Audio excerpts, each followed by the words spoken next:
নমস্কার, ওম শান্তি। অনলাইন রাজযোগ কোর্সে আপনাদের সবাইকে স্বাগত জানাই। আজ আমরা শুনব মেডিটেশন কিভাবে করব। প্রথম দিনই জেনেছিলাম যে মেডিটেশন মিন্স কোনো মন্ত্র জাপ, কোনো দীক্ষা, কোনো প্রাণায়াম, কোনো এক্সারসাইজ নয়। আমরা রাজযোগ শিখছি। এই রাজযোগের শিক্ষা ঈশ্বর গীতাতে অর্জুনকে 18 অধ্যায় ধরে দিয়েছেন। সেখানে ঈশ্বর কোথাও এরকম কথা অর্জুনকে বলেননি যে অর্জুন তুমি এই প্রাণায়ামটা করো, এক পায়ে দাঁড়িয়ে এই মন্ত্র জাপটা করো। এই ধরনের কথা কোনো উল্লেখ নাই। ওগুলো হচ্ছে ফিজিক্যাল এক্সারসাইজ, ফিজিক্যাল ফিটনেসের জন্য। আর রাজযোগ হচ্ছে টোটালি মনে। এখানে শরীরের কোনো ব্যাপার নেই। বলা হয় মন যদি সুস্থ তো সব সুস্থ। তো মেডিটেশনের দ্বারা আমরা নিজের মনকে সুস্থ করব, তো অটোমেটিক বাকি সব সুস্থ হয়ে যাবে। মেডিটেশন মিন্স ঈশ্বরকে স্মরণ করা, ঈশ্বরের সঙ্গে কথা বলা। আচ্ছা, কি কি কারণে বা কখন কারোর কথা মনে পড়ে? যখন কারোর সঙ্গে আমার পরিচিতি থাকে, তার কথা মনে পড়ে। কার সঙ্গে আমার সম্পর্ক থাকলে তার কথা মনে পড়ে। কারোর সঙ্গে আমার ভালোবাসা থাকলে তার কথা মনে পড়ে। আর কারোর কাছে কিছু পাওয়ার আশা থাকলে তার কথা আমাদের মনে পড়ে।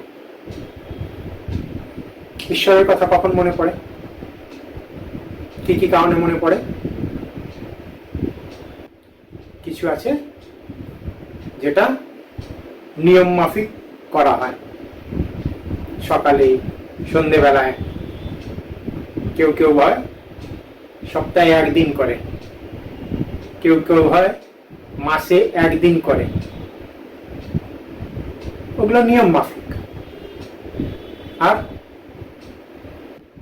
যখন কিছু দরকার, সারাদিন এই দাও, সেই দাও, এই করে দাও, সেই করে দাও, তার কাছে ভিখারির মতো ভিক্ষা চাইতে থাকে। আর কি বলি? তুমি প্রভু, আমি তোমার চরণের দাস, তোমার চরণে আমাকে ঠাঁই দাও। আর কি বলি? তুমি উঁচু, আমি নীচ পাপী, মুঝ নির্গুণ হারে মে কই গুণ নাই। তো তাকে এইভাবে স্মরণ করি, এই ধরনের সম্পর্ক তার সঙ্গে যুক্ত করি।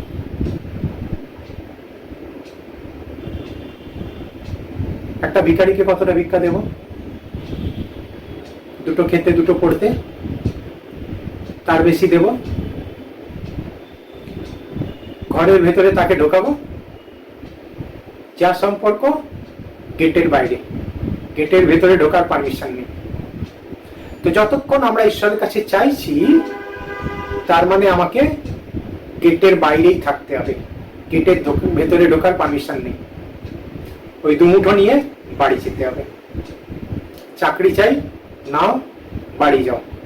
সন্তানের বিয়ে চাই, নাও, বাড়ি যাও। ওই দুমুঠোতেই সন্তুষ্ট থাকো, সম্পূর্ণ পাওয়া যাবে না। একটা কাজের লোক হলে ভালো, তাকে নিজের মতো খাওয়াবো, নিজের মতো পড়াবো, নিজের সঙ্গে হয়তো শোয়াবো। লটারির চাবি তাকে দেবো, যতই বিশ্বাসী হোক। আর একটা খুব ভালো সম্পর্ক করি ঈশ্বরের সঙ্গে আমরা, মানত করি। আমরা বলি না, কত গর্বের সঙ্গে বলি, আমি মানসিক করেছি। মানসিক করা মানে তুমি আমার এই কাজটা করে দাও, এত টাকার ভোগ দেব, অমুক জায়গায় গিয়ে পুজো দেব। তার মানে তাকে ঘুষ অফার করা, আন্ডার টেবিল তাকে অফার করা যে এই কাজটা করে দাও, তাহলে এই কাজ এতটা তুমি পাবে।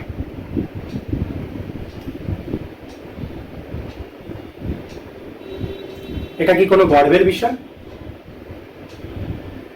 কাউকে ঘুষ দেওয়া গর্বের বিষয়? আমরা কত গর্বের সঙ্গে বলি। আর কাজ না হলে তো সেটা কন্ডিশনই ছিল না, আর কাজ হয়ে গেলেও সেখানে কাটাই ছাটাই হয়। তুমি তো জানো একটু সমস্যা আছে, 51 টাকার জায়গায় 21 টাকাতেই মানিয়ে নাও। এই বছর যেতে পারছি না, পরের বছর গিয়ে ঠিক পুজো দিয়ে আসবো। তার সঙ্গে বিজনেস ডিল করি, সে কি করবে? ভোলা না, তাই বলে এত ভোলা নয় আমরা যা ইচ্ছে তাই করব। ওই জন্য তিনি নিজের হাতে রাখেইনি, সবকিছু আমাদের হাতেই দিয়ে দিয়েছে। তো তাকে স্মরণ করার জন্য আমাদের কি কি দরকার?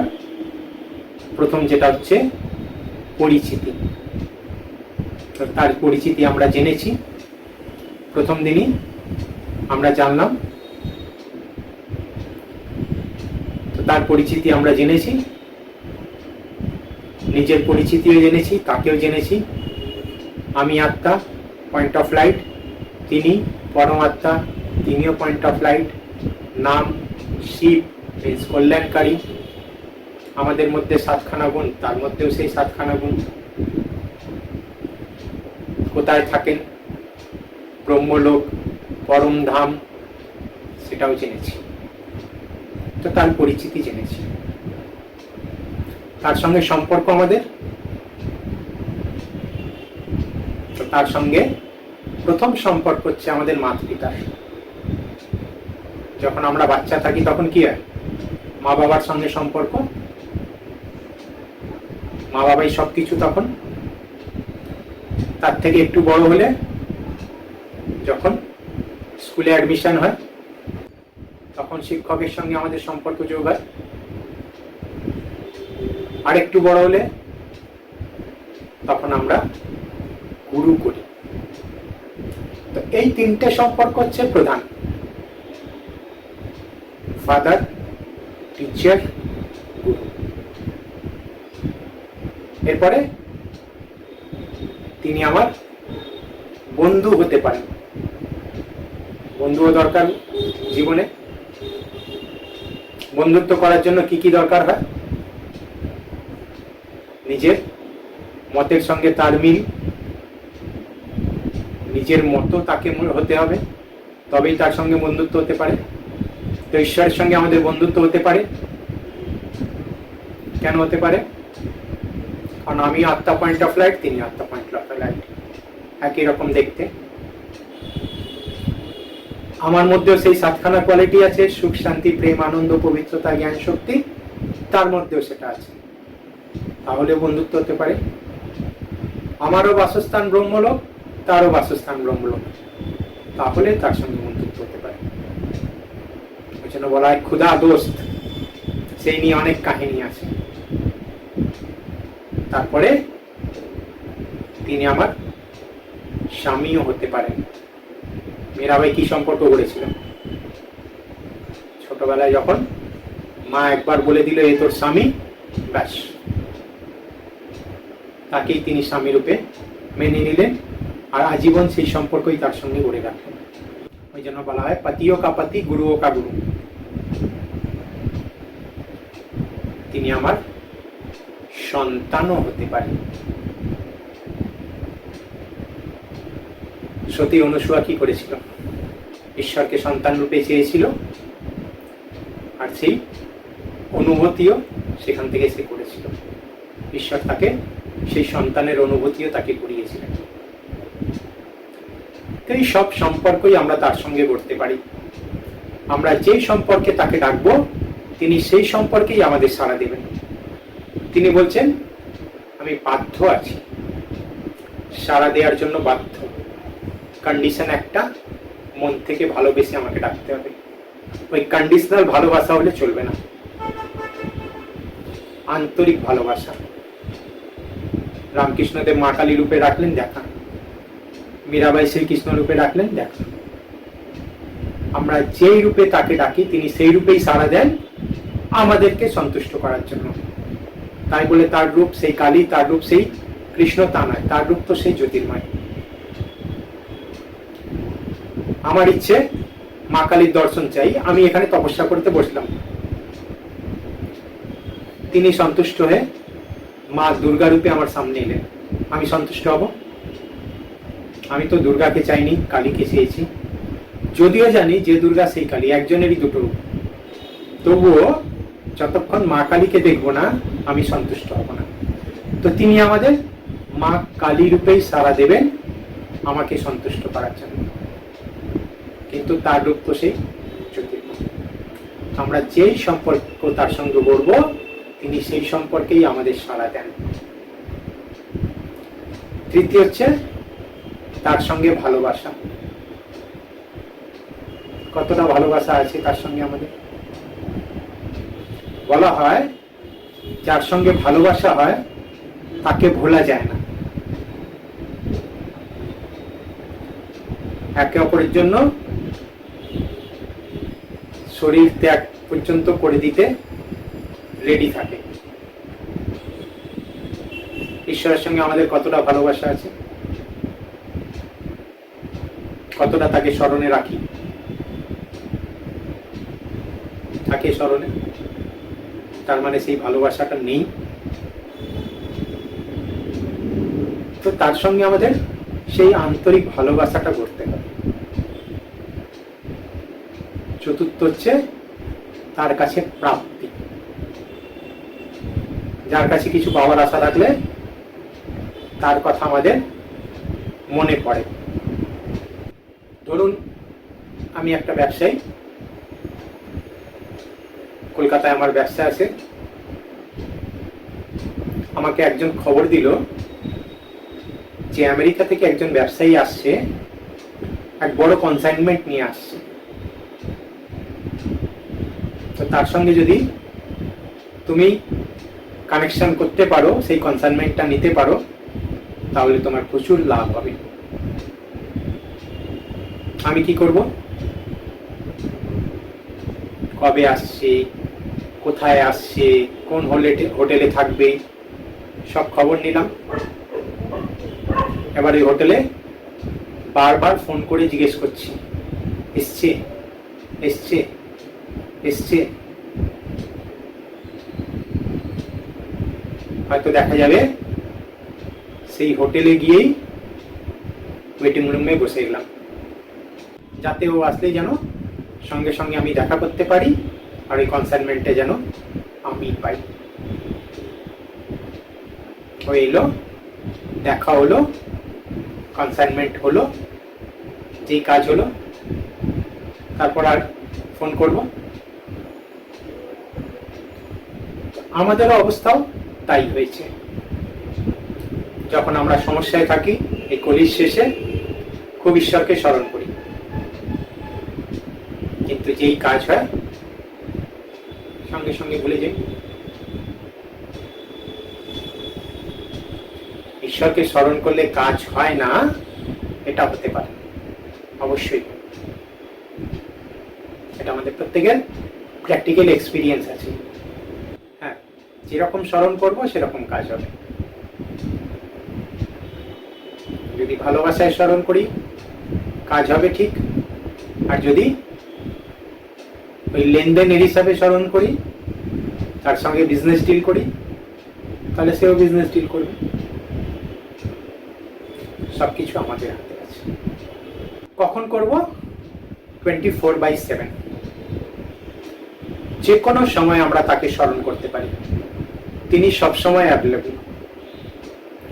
খালি আমাদের কানেকশন করতে হবে। বলা হয় সন্তান যদি কোনো কারণে বাইরে থাকে, তার কোনো রকম সমস্যা হলে মা ঠিক বুঝতে পেরে যায়। কেন বুঝতে পেরে যায়? কি কারণ? Telepathy connection. মা 24 ঘন্টা সন্তানের কথা ভাবে, সন্তান ভাবে না। সে নিজের কাজে মত্ত। যখনই কোনো সমস্যায় পড়ে, বাড়ির কথা মনে পড়ে, মায়ের কথা মনে পড়ে, সঙ্গে সঙ্গে ওদিক থেকে টেলিপ্যাথি আসতে আরম্ভ হয়ে যায়, দুটো কানেকশন হয়ে যায়, মা ঠিক বুঝতে পেরে যায় কিছু ঘটেছে। ঠিক সেরকম ওই মাও আমাদের কথা 24 ঘন্টা ভাবেন, আমরা ভাবি না। যখনই ভাবি তার সঙ্গে আমাদের টেলিপ্যাথি কানেকশন হয়, তার সঙ্গে এনার্জি পাই, যেই কাজ হয়ে যায় আবার ভুলে যাই। যখনই তাকে স্মরণ করব তখনই এনার্জি পাবো। আর 24 ঘন্টার মধ্যে যে কোনো সময় স্মরণ করতে পারি, কিন্তু তার মধ্যে 2-3টে সময় আছে, তার ইম্পর্টেন্স সব থেকে বেশি। প্রথম হচ্ছে সকাল 4টে থেকে 4:45, যেটাকে শাস্ত্রীয় ভাষায় বলা হয় ব্রহ্ম মুহূর্ত। ওই সময় যত মন্দির, মসজিদ, গির্জা সব খোলা হয়, ওই সময় আজান পাঠ হয়, ওই সময় প্রকৃতিও ওজোন লেয়ারে থাকে, প্রকৃতিও আমাদের হেল্প করে। ওই সময় ঘুম থেকে উঠে একটু বাইরে বেরোন বা একটু ছাদে চলে যান, দেখবেন মাইন্ড সঙ্গে সঙ্গে ফ্রেশ হয়ে যায়। প্রকৃতি আমাদের হেল্প করে। ওই সময় যদি আমরা আধ ঘন্টা ভালো করে মেডিটেশন করতে পারি, সারা দিনের জন্য আমরা চার্জ হয়ে যাই, ফিজিক্যাল মেন্টাল বোথ। বলা হয়, সায়েন্স বলে আমাদের ঘুমে 2 ঘন্টা করে একটা সাইকেল হয়, আর ওই 2 ঘন্টা সাইকেলের মধ্যে আমরা 5 থেকে 10 মিনিট ডেল্টা স্টেজে যাই। Delta stage means coma, deep sleep. ওই সময় যখন এদিক থেকে ওদিকে কেউ যদি সরিয়ে দেয় বুঝতে পারবো না। ওই সময় কি হয়, আমাদের আত্মা বডির থেকে ডিট্যাচ হয়, ঈশ্বরের সঙ্গে কানেকশন। ওই 5-10 মিনিটের মধ্যে আমরা 6 ঘন্টা কাজ করার ক্ষমতা পেয়ে যাই। তো যদি রাত্রিরে 6 ঘন্টা ঘুমোলাম, 3টে সাইকেল, 6-18 ঘন্টা শক্তি আর 6 ঘন্টা ঘুম, 24 ঘন্টা কমপ্লিট। একটা সুস্থ মানুষের জন্য 6 ঘন্টা ঘুম এনাফ। কিন্তু আজকে ডাক্তাররা কি বলেন, মিনিমাম 7 থেকে 8 ঘন্টা ঘুমোতে। কেন? আজকে আমরা সবাই অসুস্থ, আজকে আমরা সবাই সাইকো পেশেন্ট হয়ে গেছি। সকালে যে উঠে গাড়িটাকে গিয়ার দিই 1 2 3 4, লাস্টে রাত্রিরে ওই গিয়ারেই ঘুমোতে চলে যায়, সেটাকে আর নিউট্রালে আনি না। ওই জন্য বেডে গিয়ে এপাশ আর ওপাশ 1 ঘন্টাতে এমনি কেটে যায়। শরীর ঘুমায়, মন ঘুমায় না। ওই জন্য যদি দেখবেন 8 ঘন্টা ঘুমের পরেও যদি তোলা হয়, তখনও মনে হয় যেন 10 মিনিট আরো ঘুমোতে পারলে ভালো হতো, কারণ শরীরটা ঘুমিয়েছিল, মন রেস্ট পায়নি। সেটাই যদি আমরা মেডিটেশন করি, সেখান থেকে কাজ হয়ে যায়। মেডিটেশনের দ্বারাও আমরা ডেল্টা স্টেজে চলে যাই। ওই জন্য বলা হয়, যোগীদের না বেশি ঘুমের দরকার, না বেশি খাবারের দরকার। তাদের খাবারও অনেক কম হয়, আর ঘুমও তারা অনেক কম। কারণ যে এনার্জি খাবার আর ঘুম থেকে পাই, সেটা আমরা মেডিটেশন থেকে পেয়ে যাই। সকালবেলা যদি আধ ঘন্টা আমরা ভালো করে মেডিটেশন করতে পারি, সারা দিনের জন্য চার্জ। ওই সময়টাকে আমরা বলি অমৃত বেলা। ঈশ্বর আমাদের অমৃত পান করাতে আসে। ওই সময় খালি ঈশ্বর আমাদের জন্য রেখেছে।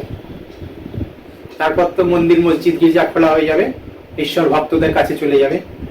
তারপরে দেখা করতে গেলে ওই লম্বা লাইন দিয়ে আসতে হবে। কিন্তু সকাল 4টে থেকে 4:45 কোনো লাইন নেই, ডাইরেক্ট এন্ট্রি। সন্তানদের জন্য কোনোদিন লাইন হয় না। ওই সময় আমরা যদি মেডিটেশন করি, ডাইরেক্টলি কানেকশন করতে পারি। এখন করতে গেলে অনেকগুলো অ্যান্টেনা কাজ করছে। আমরা মেসেজ পাঠাই, সে রিসিভ করে, তিনি মেসেজ পাঠান, আমরা রিসিভ করতে পারি না। আমাদের রিসিভারটা উইক,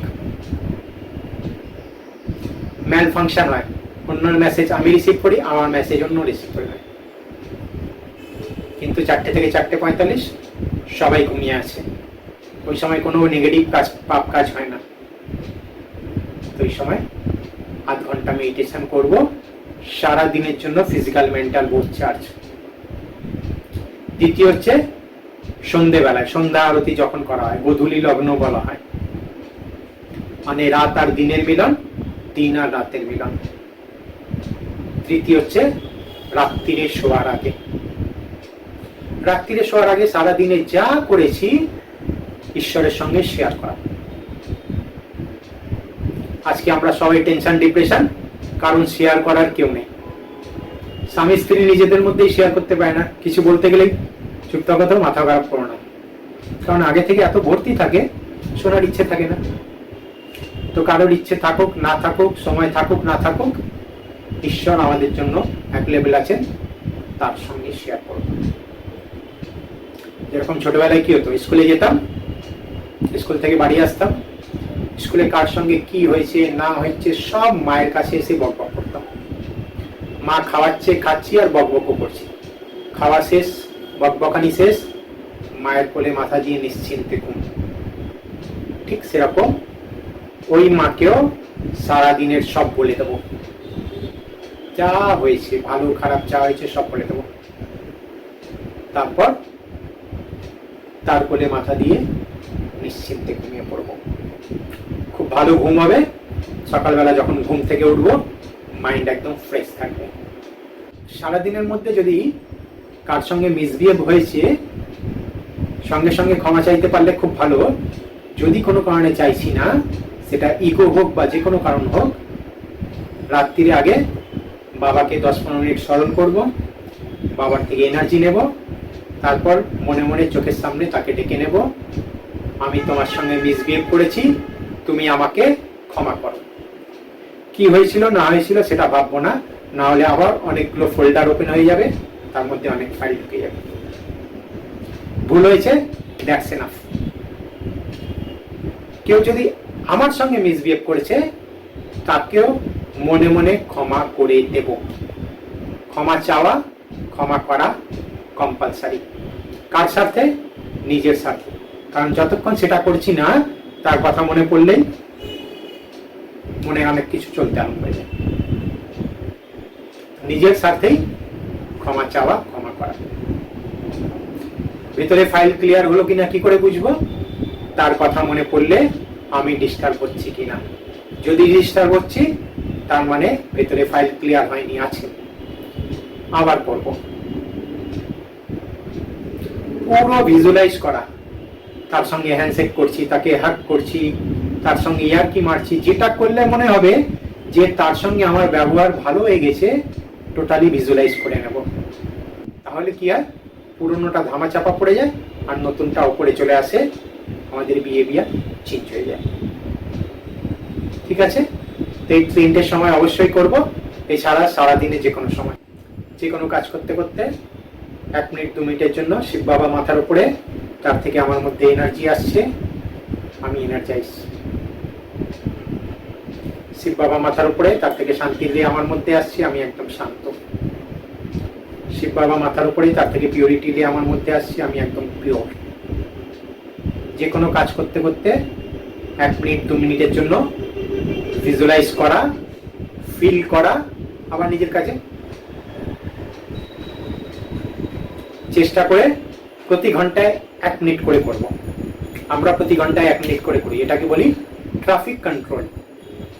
রাস্তায় যেরকম ট্রাফিক আছে, সেটাকে কন্ট্রোল করা হয়। যদি কন্ট্রোল না করি, জ্যাম, অ্যাক্সিডেন্ট, ক্যাওয়াস, ঠিক সেরকম মনের মধ্যেও সারাদিনের থটসের ট্রাফিক চলছে। তো প্রতি ঘন্টায় যদি 1 মিনিট করে চেক করে নিই, সেটাকে স্টেবল করে নিই, স্মুথলি চলবে, সারাদিন আমাদের ভালোভাবে চলবে। কিভাবে করব? তার জন্য 4টে ধাপ। প্রথম হচ্ছে মনন চিন্তন। আমাদের মন চারিদিকে বিভিন্ন সংকল্পে, বিভিন্ন বিচারে হারিয়ে থাকে। কত রকম কথা, কত রকম থটস আমাদের মনের মধ্যে সবসময় চলতে থাকে, স্ক্যাটার্ড হয়ে আছে চারিদিকে। তো তাকে একাগ্র করার জন্য সবার প্রথমে দরকার একটু মনন চিন্তন। আর সেটা কিভাবে করব? জ্ঞানের মাধ্যমে। যখন জ্ঞান পাবো তখন সেটাকে যখন আমরা চিন্তন করব, তবেই মনটা আমাদের চারিদিক থেকে গুটিয়ে নিতে পারব। জ্ঞানের দ্বারাই সম্ভব, এছাড়া সম্ভব নয়। কারণ জ্ঞান হচ্ছে মনের ভোজন। যেরকম শরীরের জন্য খাবার দরকার, যত ভালো খাবার শরীরকে দেব তত শরীর ভালো থাকবে, ঠিক সেরকম থটস, জ্ঞান হচ্ছে আমাদের মনের ভোজন। যত মনকে ভালো থটস দেব, ভালো জ্ঞানের কথা শোনাবো, তত মন আমাদের ভালো হবে, একাগ্র হবে। তবেই আমরা ধ্যান বা মেডিটেশন করতে পারব। দ্বিতীয় হচ্ছে রুহু রুয়ান। রুহু মানে আত্মা। আত্মার সঙ্গে পরমাত্মার কথোপকথন, ঈশ্বরের সঙ্গে কথা বলা। সেটা কিভাবে বলতে হবে? তার সঙ্গে যে বিভিন্ন সম্পর্ক আছে, বিভিন্ন সম্পর্কে আমরা তার সঙ্গে কথা বলবো। কখনো মাতৃপিতা হিসেবে, কখনো টিচার হিসেবে, কখনো গুরু হিসেবে, যখন যেটা মনে হবে। যেই সম্পর্ক আমরা তার সঙ্গে করতে চাইবো, সেই সম্পর্কেই আমরা তার সঙ্গে করতে পারি, আর তার সঙ্গে সেই সম্পর্কে কথা বলবো। তৃতীয় হচ্ছে একাগ্রতা। যখন আমরা মনন চিন্তন করছি, ঈশ্বরের সঙ্গে কথোপকথন করছি, তখন আমাদের কনসেন্ট্রেশন পাওয়ার বাড়ে, আমাদের মধ্যে একাগ্রতা আসে। তখনই আমরা সঠিকভাবে মেডিটেশন করতে পারি। যখন কারোর সঙ্গে ভালোবাসা হয়, এক মনে তার কথা ভাবতে থাকি, একদম তার মধ্যে হারিয়ে যায়। দেখানো হয় না, একটা প্রেমিক প্রেমিকা তার ভালোবাসায় হারিয়ে থাকে, কোথায় আছে না আছে, কিন্তু দুজনে নিজের নিজের জায়গায়, কিন্তু একে অপরের চিন্তায় হারিয়ে আছে। চোখ খোলা আছে, সব আছে, কিন্তু অন্য দুনিয়ায় হারিয়ে থাকে। একাগ্রতা, যখন যার সঙ্গে ভালোবাসা, তার প্রতি একাগ্রতা চলে আসে। আমরাও যদি ঈশ্বরকে ভালোবাসতে পারি, আমাদেরও অটোমেটিক কনসেন্ট্রেশন পাওয়ার বাড়বে, ঈশ্বরের সঙ্গে আমাদের কানেকশন হবে, আর তখনই আমাদের অনুভূতি হবে। চতুর্থ স্টেজ, অনুভূতি। তখনই তার ভালোবাসা আমরা ফিল করতে পারবো, তার শক্তি আমাদের মধ্যে আসতে আরম্ভ করবে। এই চারটে স্টেপ আমাদের প্রত্যেকের জীবনেই আসে। তার জন্য কোনো মন্ত্রজাপ, কোনো দীক্ষা, কোনো ফুলচন্দন কিচ্ছু দরকার নেই। গীতাতে পরিষ্কার ভাবে বলা হয়েছে, পুজো যোগ্য তপ করে আমাকে কেউ পেতে পারে না। ঈশ্বরের চাই মনের ভালোবাসা, মন মানা ভাব, মন থেকে ভালোবেসে আমাকে স্মরণ করো। ঈশ্বর আর কিছু চায় না, শুধু এটাই চায়। তাকে এটা বলা যাবে, ওটা বলা যাবে না, এটা ঠিক ওটা ভুল, নাথিং, কারণ তিনি তো সব জানেন। একবার একটা বাচ্চা চার্চে গেছে, তো দেখছে ফাদার প্রেয়ার করছে। বাচ্চাদের একটু নকল করার অভ্যেস, গিয়ে ফাদারের পাশে দাঁড়িয়ে পড়লো। এবার ফাদার যেরকম করছে, বাচ্চাও সেরকম করছে। তো একটু পরে ফাদার দেখলো তার পাশে একটা বাচ্চা দাঁড়িয়ে আছে, এবার তার ঠোঁট নড়ছে, সে বিড়বিড় করছে। এবার ফাদার প্রার্থনা করছে, মাঝে মধ্যে ওর দিকে দেখছে, তো দেখছে কন্টিনিউ তার ঠোঁট নড়ছে। তো ফাদারের যখন প্রেয়ার শেষ হলো, ফাদার বাচ্চাটাকে জিজ্ঞেস করছে, তুমি কি করছিলে? বাচ্চাটা উল্টে ফাদারকে জিজ্ঞেস করছে, তুমি কি করছিলে? তো ফাদার বললো, আমি প্রেয়ার করছিলাম। বাচ্চাটা বলছে, আমিও প্রেয়ার করছিলাম। ফাদার বললো, কি বলছিলে?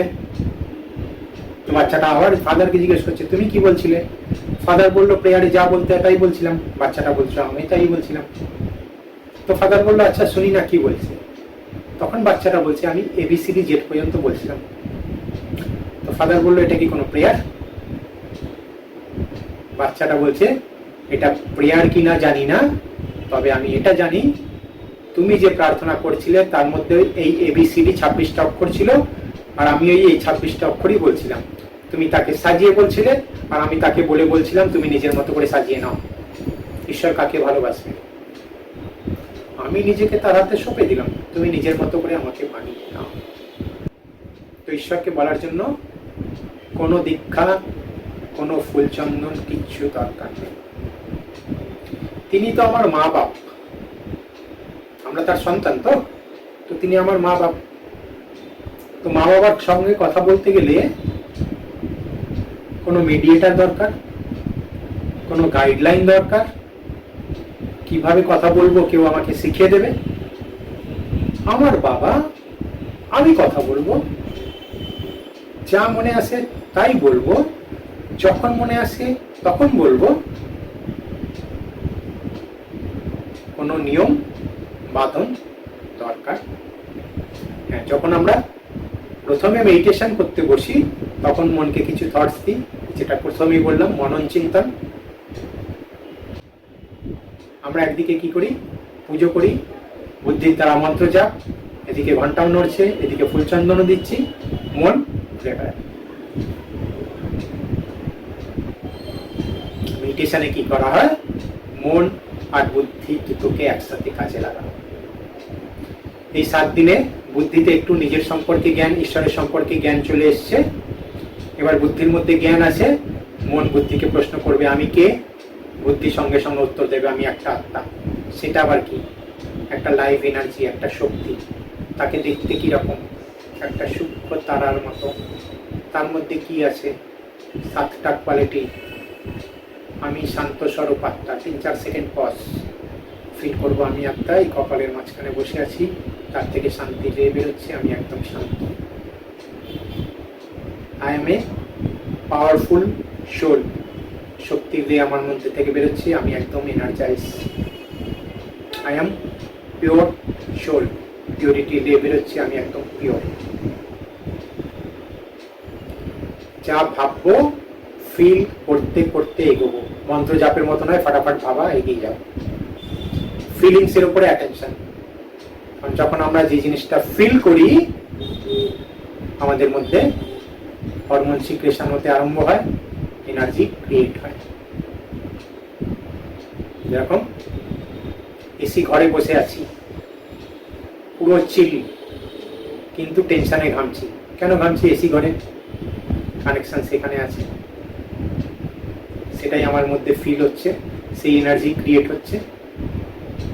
তো যখন আমরা ঈশ্বরের কথা ভাবছি, সেই শান্তির কথা ভাবছি, সুখের কথা ভাবছি, সেটাকে ফিল করার চেষ্টা করব, তখনই দেখব আমাদের মধ্যে এনার্জি ক্রিয়েট হতে আরম্ভ হচ্ছে। থাকি কোথায়? কপালের ঠিক মাঝখানে। এটা তো temporary address, permanent address Brahmaloka. Automatic বুদ্ধি উপরে যাবে, তাকে বলতে হবে না তুই উপরে যা। এবারে সেখানে কি আছে, সেখানে কারা আছে, শিব বাবা, তার সঙ্গে আমার কি সম্পর্ক, তার সঙ্গে আমি কি পাচ্ছি, অটোমেটিক মন। আমাদের সবার কমপ্লেন মন বসে না, কারণ মনকে থটস দিই না। আধ ঘন্টা 1 ঘন্টা কখন কেটে যাবে বুঝতে পারবো না, তার সঙ্গে কানেকশন হয়ে যাবে, তার এনার্জি ফ্লো হবে। ঠিক আছে? তো যে কোনো সময় করতে পারি, কিন্তু 3টে টাইম মেন। সকালবেলা অমৃতবেলা, সন্ধ্যেবেলা ওটাকে বলি নুমাসাম, আর রাত্রিরে ঘুমানোর আগে। 3টে টাইম অবশ্যই করব। এছাড়া সারাদিনে যখন সময় পাবো মেডিটেশন করি আমরা মেনলি চোখ খুলে। তার পেছনে কিছু কারণ আছে। কারণ যখনই আমরা মেডিটেশন করি আমাদের মাইন্ড রিল্যাক্স হয়, ঘুম পায়। তো যদি চোখ বন্ধ করে করি, 2 মিনিট পরে ঘুমিয়ে পড়বো, 10 মিনিট পরে ঘুম থেকে উঠবো, খুব ভালো মেডিটেশন হয়েছে, আসলে খুব ভালো ঘুম হয়েছে, মাইন্ড রিল্যাক্স হয়ে গেছে। মেডিটেশন মিন্স কনভারসেশন, ঈশ্বরের সঙ্গে কথা বলা। আমি আপনাদের সঙ্গে কথা বলছি, চোখ বন্ধ করে বলবো, কেমন লাগবে? এই কি ধরনের ভদ্রতা? তো আমরা ঈশ্বরের সঙ্গে কথা বলছি চোখ বন্ধ করে, কেমন লাগবে? মেডিটেশন মিন্স, এটাকে বলা হয় কর্মযোগ। যে কোনো কর্ম করতে করতে আমরা যেন যোগটা করতে পারি। তো যদি চোখ বন্ধ করে করি, আমাদের স্পেশালি বসে করতে হবে, কর্ম করতে করতে করতে পারবো না। মেডিটেশন করলাম,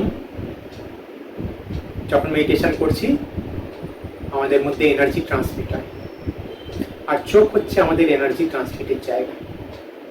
চোখ থেকেই এনার্জি ট্রান্সমিট হয়। যেন বলে না, চোখ কথা বলে, রাগ ভালোবাসা সব চোখ দেখলে বোঝা যায়। তো এইসব কারণে আমরা চোখ খুলে মেডিটেশন করি। আর এটা আমাদের প্রত্যেকের অভ্যেস আছে, নেই তা নয়। অনেক সময় দেখবেন আমরা বাসে ট্রামে যাচ্ছি, চোখ খোলা আছে, কত রকম কথা হচ্ছে, কিন্তু আমরা অন্য দুনিয়ায় হারিয়ে থাকি। হয়, আশা করি সবারই এটা প্র্যাকটিক্যাল এক্সপিরিয়েন্স আছে। আমরা চোখ খুলে করতে পারি না এটা নয়, অ্যাকচুয়ালি কি আছে, আমরা ছোটবেলা থেকেই শিখে এসেছি যে ঈশ্বরের সামনে যাওয়া মানে, ওই জন্যই আমাদের মনে হয় যে চোখ খুলে অসুবিধে, চোখ বন্ধ করলে হয়। চোখ বন্ধ করলে অনেকগুলো থটস আসতে আরম্ভ হয়। চোখ খুলে সামনে শিব বাবার লাইট আছে, আমি শিব বাবার সঙ্গে কথা বলছি, মন কোথাও যাবে না, এক জায়গায় কনসেন্ট্রেট থাকবে। এইভাবে আমরা মেডিটেশন প্র্যাকটিস করব আর নিজেকে পাওয়ারফুল করে তুলব। ঠিক আছে, আগামীকাল থেকে আরম্ভ হবে এর পরের ধাপ। আজকে প্রথম অধ্যায় শেষ, প্রাথমিক 7 দিনের কোর্স কমপ্লিট। কাল থেকে আরম্ভ হবে পরের ধাপ। প্রাইমারি সেকশন কমপ্লিট হয়ে গেছে, এবার সেকেন্ডারি সেকশনে যাব, জ্ঞানের কথা। আমি প্রথমেই জানলাম যে জ্ঞান না হলে যোগ করা যাবে না। তো যোগ করার জন্য জ্ঞানের দরকার, মনের খাবারের দরকার, সেটা আমরা কাল থেকে জানব। এখন আমরা একটু বেশি মেডিটেশন করব, সবাই স্ট্রেট হয়ে বসবো।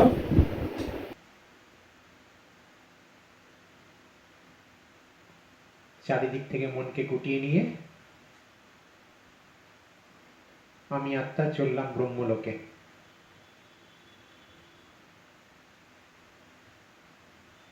শিব বাবাকে নিমন্ত্রণ করার জন্য।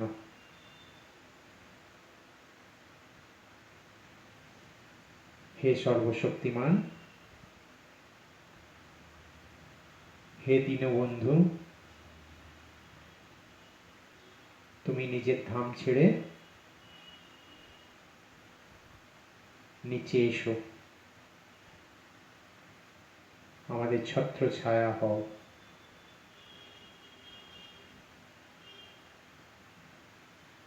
তোমার প্রিয় বাচ্চা তোমাকে ডাকছে।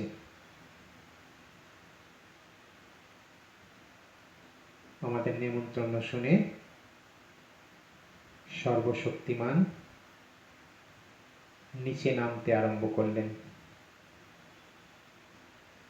তার নিজের জ্যোতি চারিদিকে ছড়াতে ছড়াতে তিনি নিচে নামছেন। ব্রহ্মলোক থেকে আস্তে আস্তে সূক্ষ্ম লোকে এলেন। সেখানে ব্রহ্মা বাবা, শিব বাবা তার শরীরে প্রবেশ করলেন। এবার দুজনে মিলে পুরো লাইটের শক্তি ছড়াতে ছড়াতে নিচে নামছেন।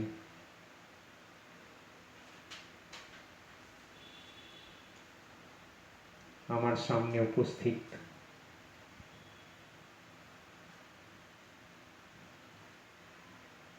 তিনি আশীর্বাদের হাত আমার মাথায় রাখলেন,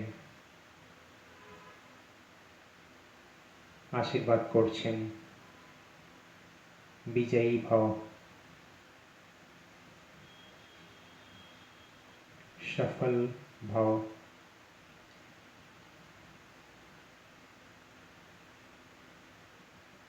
বাবার হাতের থেকে এনার্জি বেরিয়ে আমার পুরো মস্তিষ্ক, পুরো দেহে ছড়িয়ে যাচ্ছে।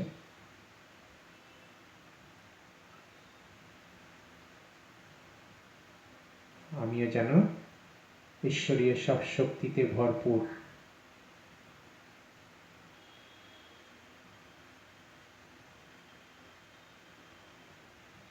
এবার বাবার হাত ধরে আমি নিজের ঘরগুলো দেখাচ্ছি ঘুরে ঘুরে। যেরকম লৌকিক পিতাকে সব দেখানো হয়, বোঝানো হয়, ঠিক সেরকম অলৌকিক পিতা ব্রহ্মা বাবা আর পারলৌকিক পিতা শিব বাবা দুজনকে নিয়ে আমি বাড়ির সব কিছু দেখাচ্ছি আর বলছি। বিশ্বের সব থেকে বড় দুটো মহান আত্মা আমার সাথে আমার বাড়িতে ঘুরছে। পুরো ঘরের এনভায়রনমেন্ট চেঞ্জ, সম্পূর্ণ শক্তিশালী।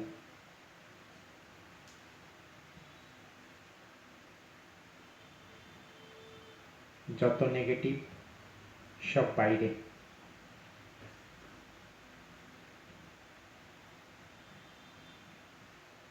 ঘরের মধ্যে আমাদের ফ্যামিলি মেম্বার, তারাও এই শক্তি নিয়ে শক্তিশালী।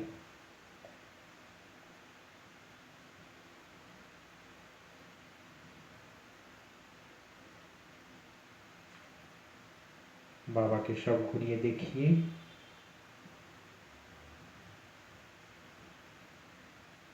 এবার বাবা আমাদের কাছে ছুটে নিচ্ছেন।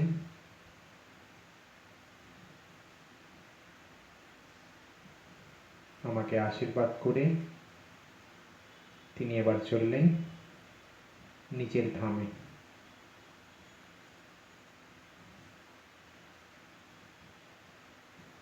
আমি কত সৌভাগ্যবান আত্মা যে স্বয়ং ঈশ্বর আমার বাড়িতে এসেছে, যাকে সারা দুনিয়া খুঁজে বেড়াচ্ছে। মনের ঋষিরা এত তপস্যা করছে তার এক মুহূর্ত দর্শন পাওয়ার জন্য, আর তিনি আমার বাড়িতে এসেছেন। কত আমাদের সৌভাগ্য। থ্যাংক ইউ বাবা, অনেক অনেক ধন্যবাদ আমাকে নিজের সন্তান রূপে গ্রহণ করার জন্য। সব সময় আপনার আশীর্বাদের হাত আমার মাথায় এইভাবেই থাকুক। ওম শান্তি।